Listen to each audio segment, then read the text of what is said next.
Red alert, red alert, red alert, calling all ambitious real estate sales professionals. What you are about to read about the Tribunal's instruction a contractor to return $39,982 for negligence to a built home will really shock you.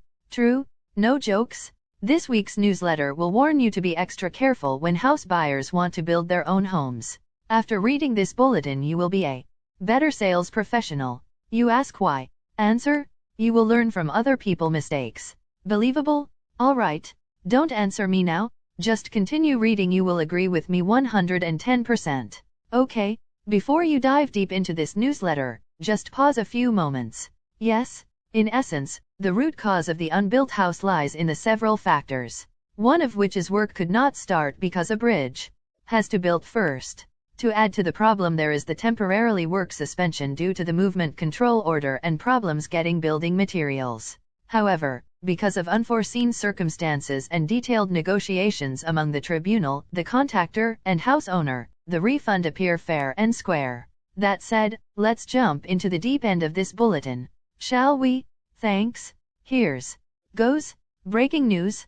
Tribunal tell contractor to give back Rm 39,982 for failure to build house. He said the contractor claimed that the project could not start until a bridge was built for concrete mixer lorries to pass through because the existing bridge was too narrow. Izzle also said that on April 27, 2021, he paid Rm 17,000 to one of the contractor's workers to build the bridge. Work on the Rm 40,000 bridge started in early May last year but was temporarily suspended due to the movement control order and concerns getting building materials. Izzle said work on the bridge resumed at the end of August and finished in September, but upon inspection, he discovered that the bridge was not fully completed.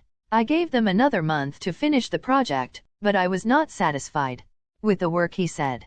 When that was not fulfilled, he filed a case at the tribunal against the contractor and separately one against his worker for the construction of the bridge. In the hearing, the contractor said he could not reimburse the Rm 49,600 as the money was used for other expenses on the project site. The site manager for the contractor told the tribunal, work Rm 5,056 spent on temporary workers' quarters, Rm 4,955 on box molds, sewerage, water tanks, wheelbarrow and hose, Rm 2,000 on transportation and Rm 1,500 to hire workers to unload the goods. This brings the total spent Rm 11,711, he said from the witness stand. Tribunal President Lee Chi-Thim rejected the amount given, saying that it was unfair for Izzle to bear the expenses for goods the contractor had also used in other projects.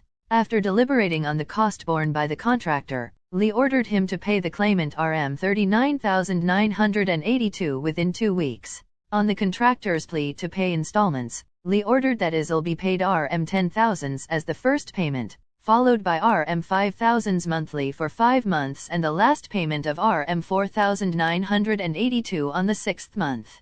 Lee reminded the contractor if he failed to pay the second statement of Rm 5,000, he would have to make full payment to Izzle or face legal action, to say the least. By the way, to sum up the news about the tribunal instructing the contractor to return Rm 39,982 for failure to build house, there is much to examine.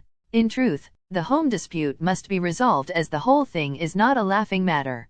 Believe me, if this inbuilt house issue if not settled amicable, it could snowball into a huge disruption in the housing industry now or at a future date. Agreed? To recap, be reminded this ugly incident arises from a few factors. One of them is that the home construction could not start because the connecting bridge was not built initially. Added to this, is the temporary work stoppage caused by the movement control order and problems in obtaining building materials. On the other hand, due to the unanticipated obstacles and lengthy bargaining among the arbitration officer, the contractor, and the homeowner, the refund appears reasonable. As dedicated and responsible property sales professionals, we are duty-bound to advise our clients and others to be extremely careful when building their own homes. True or not? To wrap up this week's bulletin, may I present you a famous quote by Robert Kiyosaki. He says, "Real estate investing, even on a very small scale, remains a tried and true means of building an individual's cash flow and wealth." End of newsletter. Source: extracted and modified from printed media. P.S. Come to think of it, we know if it is a lengthy property selling newsletter, yet we want to congratulate you for watching and reading this bulletin completely. Needless to say, since you have fully read this news, therefore, you now deserve more forthcoming weekly free bonus of chapters of the book How to Handle All Kind of Sales Objections. Additionally, we are eager to know which part of this sales and marketing real estate newsletter you learned most. Your feedbacks are critical so that we can help each other grow effectively. Least you forget these sharing will continue in YouTube, Facebook, LinkedIn, and of course in our author, trainer, and consultant's email, josephsfn@gmail.com, upon request. Alright, thank you. We hope to meet you next week. Goodbye and best wishes. From me, yours truly, Madam Sophia, the virtual presenter to CTM Joseph. August 2nd, 2020.